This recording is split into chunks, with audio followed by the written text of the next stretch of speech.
समय 1760 ईस्वी। इतिहास करवट लेने वाला था। पुणे से उठा एक तूफान उत्तर की तरफ तेजी से बढ़ रहा था, जिसके इरादों में सिर्फ एक नाम था, दिल्ली और लाल किला।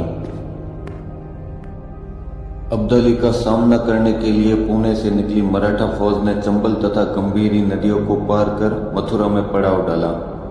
इस समय तक स्थिति कुछ ऐसी थी कि यमुना के इस पार मराठा फौज तो उस पार अब्दाली की सेना पहुंच चुकी थी, लेकिन बीच में उफान पर खड़ी यमुना नदी थी, जिसे पार करना दोनों फौजों के लिए असंभव था।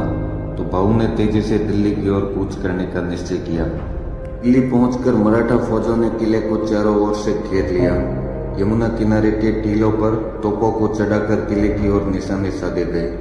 मराठा तोप खाने का प्रमुख इब्राहिम खान गारदी था। भाऊ का आदेश पाते ही गारदी की तोपों ने आग उगलना शुरू कर दिया। अजस्त्र तोपों के गोले लाल किले की बुर्जों को तोड़ते हुए दीवानी खास तक जाने लगे। किलेदार याकूब खान सख्ते में आ गया। उसके हौसले पस्त होने को ही थे कि तभी यमुना नदी के दूसरे किनारे पर अब्दाली की फौजें भी पहुंच गई। लेकिन उफान पर आई यमुना को पार करना अब्दाली के बस की बात नहीं थी। उसकी आंखों के सामने लाल किला मराठों के हाथों में जा रहा था, लेकिन वह कुछ भी नहीं कर पा रहा था।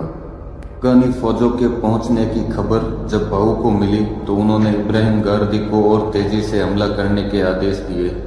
इधर अब्दाली का किलेदार याकूब खान जल बिन मछली की तरह छटपटा रहा था। उसका आका अब्दाली पास आकर भी उसकी कोई मदद नहीं कर पा रहा था। उसने अपने परिवार को बचाने के लिए भाऊ के सामने घुटने टेक दिए और सुलह का संदेश भिजवाया। भाऊ ने जाट राजा सूरजमल, अंताजी माणकेश्वर तथा सिंधे व होलकरों के दीवानों को सुलह हेतु किले में भेजा।